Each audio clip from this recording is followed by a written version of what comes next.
ప్రియమైన భగవద్బంధువులందరికీ నమస్కారం. ఈరోజు మనము సదాశివ బ్రహ్మేంద్రుల ఇంకొక కీర్తన గురించి తెలుసుకుందాము. ముందుగా వారిని స్మరించుకొని కీర్తనలోకి వెళ్దాము.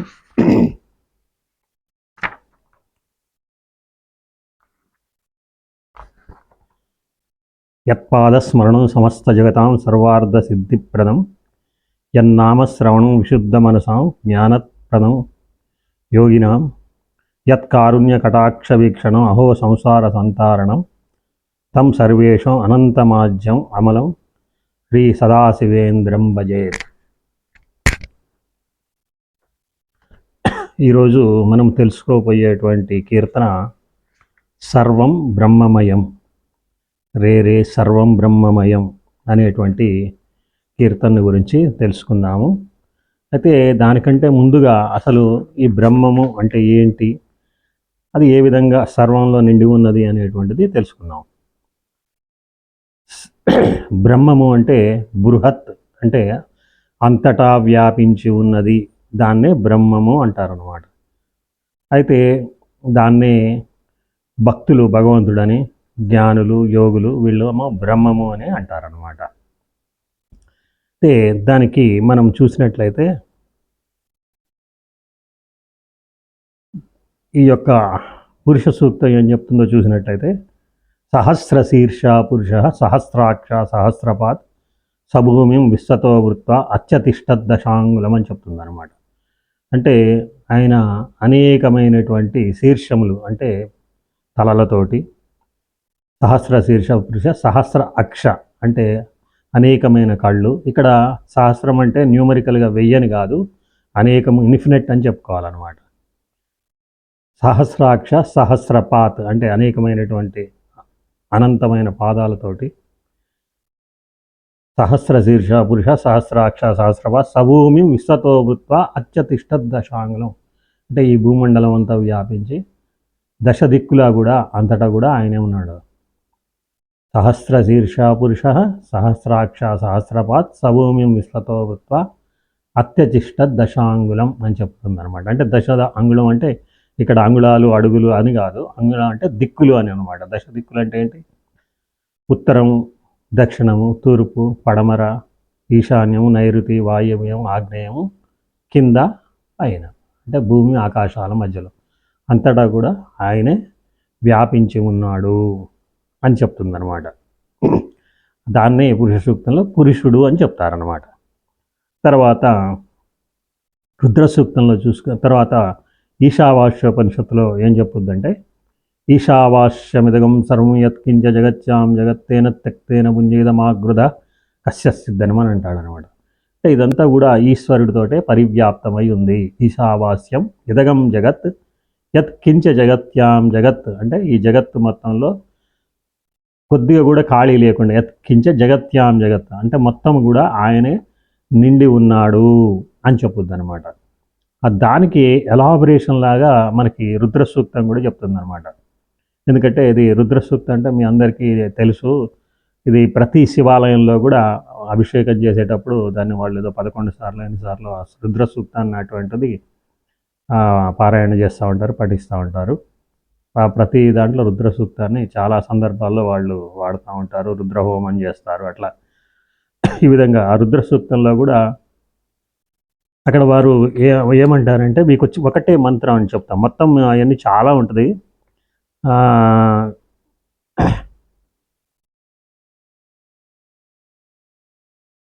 నమస్తక్షభ్యో రథకారేభ్యశ్చవో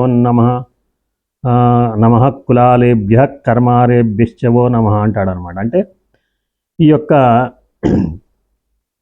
ఈ వడ్రంగులు, కుమ్మరులు, కమ్మరులు అందరిలో కూడా అందరుగా రుద్రుడే అందరి రూపంలో ఉన్నాడు.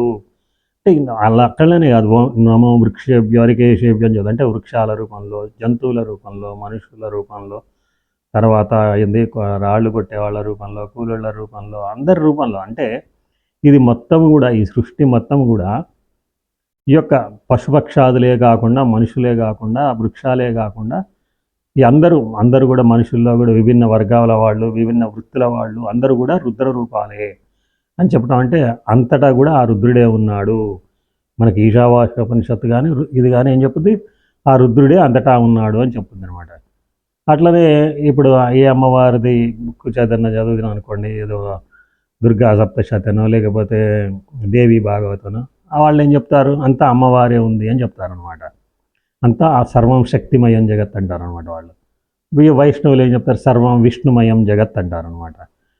కాబట్టి రుద్ర సూత్రం అని చెప్తే అంతా రుద్రుడే ఉన్నాడు అని చెప్తారు. సరే, అక్కడ ఉన్నది ఒకటే, మనం రుద్రుడు అనుకున్నా పర్వాలేదు, విష్ణువు అనుకున్నా పర్వాలేదు, లేకపోతే అమ్మవారు ఉన్నది అనుకున్నా పర్వాలేదు, లేకపోతే వేదాంతులు చెప్పే బ్రహ్మం ఉన్నదన్నా కూడా ఏమీ నష్టమేం లేదనమాట. అక్కడ ఉన్న తత్వం ఒకటే తత్వము అనమాట.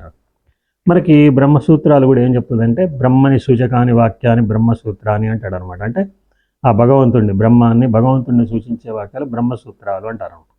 మనకి ఈ ఫిలాసఫీ ప్రీచర్స్ అంటే ఈ యొక్క వేదాంతాన్ని లేకపోతే ఆత్మజ్ఞానాన్ని ప్రబోధించేటువంటి వాళ్ళు ముఖ్యంగా 3 గ్రంథాలు చదువుకోవాలని చెప్తారనమాట. అవి ఏంటంటే, ఒకటి భగవద్గీత, తర్వాత దశోపనిషత్తులు అంటారు, అంటే 10 ఉపనిషత్తులు, తర్వాత బ్రహ్మసూత్రాలు అని చెప్తారనమాట. అంటే దశోపనిషత్తులు అంటే ఈశ కేన కట ప్రశ్న ముండ మాండుక్య తిత్రి ఐతరేయం చాందోగ్యం బుధారణ్యకం దశ అంటారనమాట. కాబట్టి ఈ 10 ఉపనిషత్తుల్ని చదువుకోవాలి అని చెప్తారనమాట. భగవద్గీత, దశోపనిషత్తులు, బ్రహ్మసూత్రాలు. ఆ బ్రహ్మసూత్రాల్లో ఆ బ్రహ్మముని గురించి తెలియజేస్తుంది అనమాట. దానికి ఎలాబరేటెడ్ వ్యాఖ్యానమే మనకి భాగవతము అని చెప్తారనమాట స్వామీజీలు. కాబట్టి మనము చూసినట్లయితే భాగవతంలో చూసినట్లయితే హిరణ్యకశిపుడు ప్రహ్లాదుడిని ఏమడుగుతాడు, నీ నారాయణుడు ఎక్కడున్నాడు రా అంటాడు అనమాట. ఆయన ఏమంటాడు, ఇందుగలడు అందులేడని సందేహంబు వలదు చక్రిస్ సర్వోపగతుండు ఎందెందు వెతక చూసిన అందందేగలడు దానవాగ్రిని వింటే అంటాడు అనమాట. కాబట్టి ఆయన ఇక్కడ ఉన్నాడు అక్కడ లేడని ఏం లేదు, అంతటా ఆయనే నిండి ఉన్నాడు. ఇందుగలడు అందులేడని సందేహంబు వలదు చక్రిస్ సర్వోపగతుండు ఎందెందు వెతికి చూసిన అందందేగలడు దానవాగ్రిని వింటే అని చెప్తారనమాట. కాబట్టి మనం ఇంకో పద్యంలో కూడా మనం భాగవతంలో చూస్తే, హరిమయము విశ్వమంతయు హరి విశ్వమయుండు హరిమయము కాని ద్రవ్యము పరమాణువు లేదు వంశ పావన వింటే అని చెప్తారు. అంటే ఈ విశ్వమంతయు కూడా హరిమయమే అనమాట. అంటే ఆ భగవంతుడితో నిండి ఉన్నది.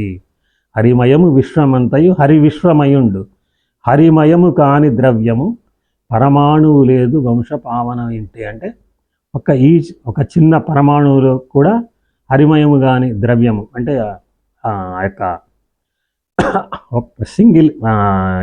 సింగిల్ ఆటం కూడా హరిమయం కాకుండా లేదు, అంతా హరితోనే నిండి ఉన్నది, హరిమయంగానే ఉన్నది అని ఇక్కడ చెప్పడం జరిగిందనమాట. హరిమయం విశ్వమంతయు హరి విశ్వమయుండు హరిమయము కాని ద్రవ్యము పరమాణువు లేదు వంశ పావనమింటే అని చెప్తారు.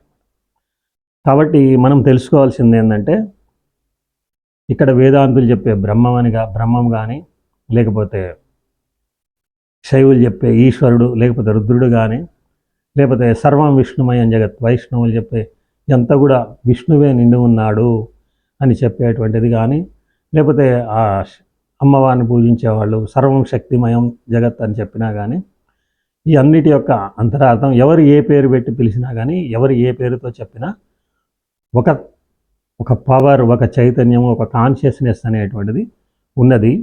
అది అందరిలో ఉన్నది, వృక్షాల్లో ఉన్నది, జంతువుల్లో ఉన్నది, సరీసృపాల్లో అంటే పాములు కింద పాకే వాటిలో ఉన్నది, అన్నిట్లో అన్ని దిక్కులా అంతటా అదే ఉన్నది అని మన సకల శాస్త్రాలు కూడా చెప్పుచున్నాం అన్నమాట. తర్వాత అదే విషయాన్ని వారి యొక్క ఎక్స్పీరియన్స్ని వారు ఈ కీర్తనలో సదాశివ బ్రహ్మేంద్రుల వారు తెలియజేస్తున్నారనమాట.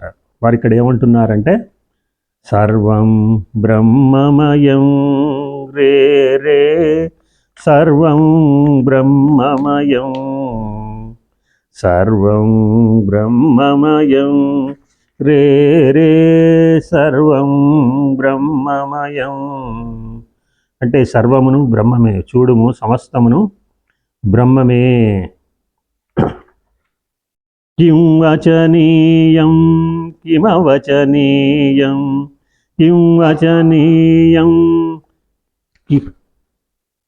కిమవచనీయం కిం రచనీయం కిమరచనీయం కిం రచనీయం కిమరచనీయం సర్వం బ్రహ్మమయం రే రే సర్వం బ్రహ్మమయం.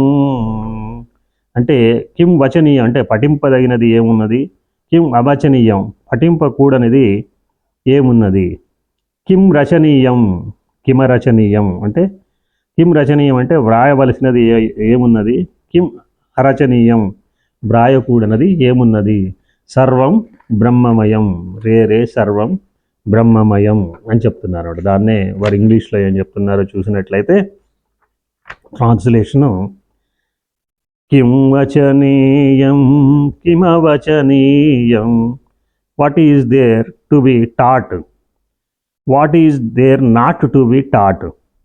కిం రచనీయం కిమరచనీయం what is there to write, what is there not to be write అని చెప్తున్నారు అనమాట. తర్వాత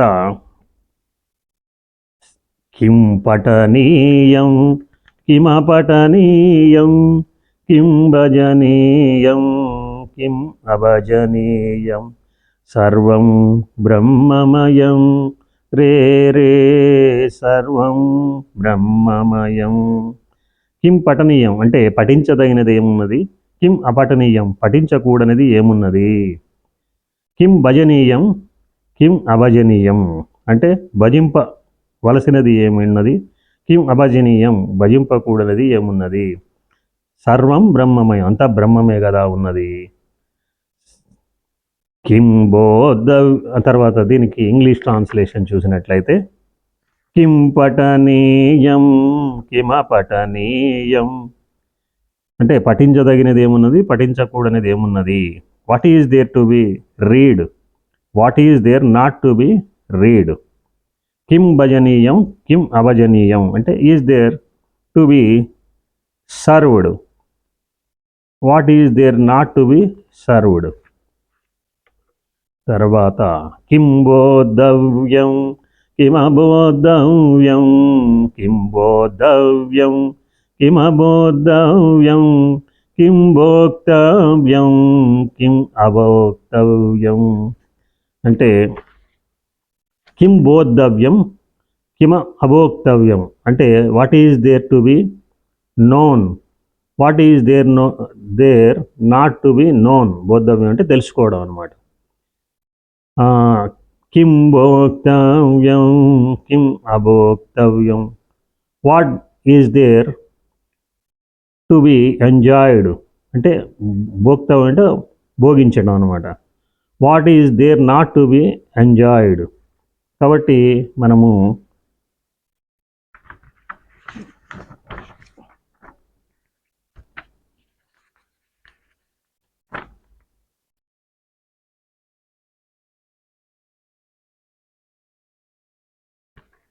అది సర్వం బ్రహ్మమయం రే రే సర్వం బ్రహ్మమయం సర్వత్ర సదా హంసధ్యానం సర్వత్ర సదా హంసధ్యానం కర్తవ్యం భో ముక్తినిదానం, కర్తవ్యం భో ముక్తినిదానం అంటే సర్వత్రా సదా హంసధ్యానము కర్తవ్యంబో ముక్తి నిదానం అంటే మోక్షమునసంగునట్టి హంసధ్యానం అంటే హంస అంటే సోహం, సోహం అంటే సా అంటే అతడు, హం అంటే నేను, అతడే నేను అనేది ధ్యానమును సర్వత్రా సదా ముముక్షువు కొనసాగించవలను.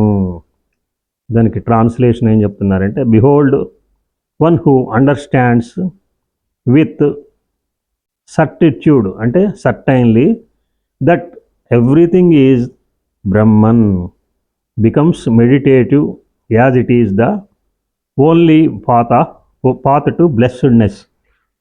అంటే ఈ విధంగా అంతా కూడా బ్రహ్మమే ఉన్నది. ఆ బ్రహ్మమును గురించి మనము దాని గురించి పలకవలసినది ఏమున్నది, పలకకూడనిది ఏమున్నది, రచించవలసినది ఏమున్నది, రచింపకూడనిది ఏమున్నది, దాన్ని పఠించవలసినది ఏమున్నది, పఠింపకూడనిది ఏమున్నది, తెలుసుకోవలసినది ఏమున్నది, తెలుసుకోకూడనిది ఏమున్నది, తర్వాత దాన్ని అనుభవించవలసినది, అనుభవించకూడనిది ఏమున్నది, అంతా కూడా ఉన్నది ఆ యొక్క బ్రహ్మము. ఆ బ్రహ్మం మాత్రమే సర్వే సర్వత్రా నిండి ఉన్నది. సర్వం బ్రహ్మమయం, వేరే సర్వం బ్రహ్మమయం, సమస్తము బ్రహ్మమే. కాబట్టి సమస్తం ఉన్నది బ్రహ్మమే. కాబట్టి అందరి రూపంలో, అంతటా, అన్నిట్లో, ఆ వృక్షాల్లో, జంతువుల్లో, ఈ యొక్క బర్డ్స్ అంటే పక్షుల్లో, సరీసృపాల్లో అంటే పాముల్లో, పాకే వాటిలో అన్నిట్లో ఉన్నది కూడా బ్రహ్మమే. అంతా ఉన్నది బ్రహ్మమే. సర్వం ఈ యొక్క ఈశావాస్యమిదగం జగత్ అన్నట్టు ఈశ్వరుడే పరివ్యాప్తమై ఉన్నాడు. సర్వం విష్ణుమయం జగత్, సర్వం విష్ణువే ఉన్నాడు. సర్వం శక్తిమయం జగత్, సర్వం అమ్మవారే ఉన్నారు అనేటువంటి విషయాన్ని తెలుసుకొని మనం అన్నిట్లో కూడా ఆ యొక్క భగవంతుడి యొక్క అస్తిత్వాన్ని మనం తెలుసుకున్నట్టయితే ఈవెన్ మనలో కూడా ఆయనే ఉన్నాడు, మనముగా కూడా ఆయనే ఉన్నాడు అనేటువంటిది తెలుసుకోవటమే మన యొక్క వేదాంత విద్య, వేదాంత జ్ఞానం యొక్క లక్ష్యము, గమ్యము. ఆ విధంగా తెలుసుకున్నప్పుడే మనలో ఏ విధమైనటువంటి దుఃఖము, బాధలు ఏమి ఉండవు అనమాట. ద్వితీయం భయం భవతి అంటాడు అనమాట. రెండోది ఉంటే మనకి భయం అనేటువంటిది కలుగుద్ది. అంతటా ఒకడే ఉన్నాడు, ఆ భగవంతుడే ఉన్నాడు అన్నప్పుడు మనకి భయం అనేటువంటిది కలగదు కదా. కాబట్టి ఆ విధంగా అంతా ఆయనే ఉన్నాడు, ఆయన చేతనే పరివ్యాప్తమై ఉన్నది అని తెలుసుకోవడమే మన మానవ జీవిత లక్ష్యము, మన యొక్క జన్మ యొక్క లక్ష్యము అయి ఉన్నది. లేకపోతే మళ్ళీ మనము పునరపి జననం, పునరపి మరణం, పునరపి మాతా జైలరేషయనం అన్నట్లు మళ్ళా జన్మలు ఎత్తుతూ మళ్ళా తల్లి గర్భంలో పడి ఈ అన్ని రకాల దుఃఖాలు మనం చెప్తాం కదా, 5 రకాల దుఃఖాలు అనుభవించవలసి ఉంటుందని. మళ్ళీ జన్మ తీసుకున్నట్లయితే 5 రకాల దుఃఖాలు అనుభవించాల్సి ఉంటుందన్నమాట. ఏంటది? బాల్య దుఃఖము అంటే చిన్నపిల్లల గర్భ దుఃఖం అంటారు. ఫస్ట్ గర్భంలో, తల్లి గర్భంలో మనము ఆ యొక్క 9 నెలలు ఎలా అలా ముడుచుకొని అలా ఉండి, మనం ఇక్కడ ఇప్పుడు రిలాక్స్డ్ కావాలంటే ఇలా కాలు మార్చి ఇలా కూర్చుంటాం, మళ్ళీ ఇలా పోస్చర్ మార్చి కూర్చుంటాం. కానీ తల్లి గర్భంలో ఎలా ఉంటాం?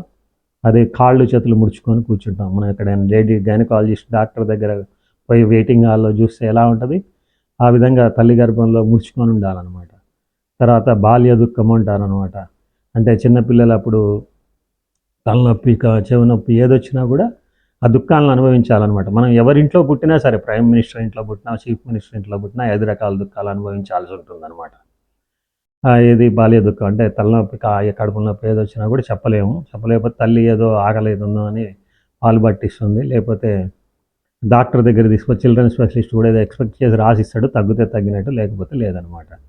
తర్వాత వ్యాధి జనిత దుఃఖము, పుట్టిన తర్వాత చచ్చిపోయే లోపల ఏ వ్యాధులు లేకుండా చనిపోయినా అనేటువంటి వాడు ఎవడు ఉండడు అనమాట. కాబట్టి ఏదో ఒక వ్యాధితో బాధపడుతూ దుఃఖం. తర్వాత వృద్ధాప్య దుఃఖం, వృద్ధాప్యంలో వచ్చేటువంటి చెవులు వినపడకపోవడం, కళ్ళు కనపడకపోవడం, మోకాళ్ళ నొప్పులని, ఈ యొక్క అనారోగ్యాలు, వీటితోటి దుఃఖపడాలి. తర్వాత మృత్యు దుఃఖము అంటే అయ్యో నేను ఇక్కడ ఇంత ఆస్తులు సంపాదించుకున్నాను, ఇన్ని పొలాలు సంపాదించుకున్నాను, ఇన్ని కొబ్బరి తోటలు సంపాదించుకున్నాను, ఇన్ని మామిడి తోటలు సంపాదించుకున్నాను, తర్వాత ఇంత నాకు జనగణం ఉంది, బంధుగణం ఉంది, మిత్రులు ఉన్నారు, కానీ తర్వాత వీళ్ళందరినీ భార్య పిల్లల్ని వదిలిపెట్టి పోవాల్సి వస్తుంది అనేటువంటి ఒక భయానికి లోనైపోయి ఆ యొక్క 5 రకాల దుఃఖాలను అనుభవిస్తాడనమాట. ఎప్పుడైతే ఈ విధంగా ఆత్మజ్ఞానాన్ని తెలుసుకొని అంతటా ఆయనే ఉన్నాడు, అంతటా నాలో కూడా ఆయనే ఉన్నాడు, ఏ విధంగా అయితే ఈ యొక్క బెలూను గాలి బుడగ ఏ విధంగా అయితే దాన్ని పగిలిపోతే ఏమవుతుంది, ఈ యొక్క అందులో ఉన్నటువంటి ఆ యొక్క గాలి ఈ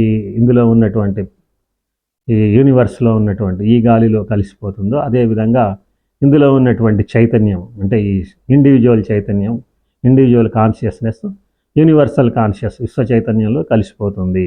అంతే. మృత్యు అంటే ఏమీ లేదు. కుండ పగిలిపోతే కుండలో నీళ్ళు సముద్రంలో కలిసిపోతుంది. సముద్రంలో కుండ పెట్టామనుకోండి, బ్రేక్ చేసి ఏమైంది, కుండలో నీళ్ళు సముద్రంలో కలిసిపోతాయి. అలాగే మనలో ఉన్న చైతన్యం విశ్వ చైతన్యంలో కలిసిపోతుంది.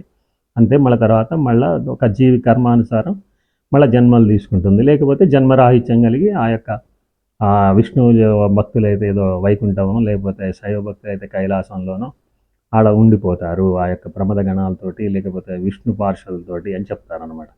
కాబట్టి ఆ విధంగా ముక్తిని, మోక్షాన్ని పొంది మన జన్మని సార్థకం చేసుకోవాల్సిందిగా కోరుచున్నాను. స్వస్తి.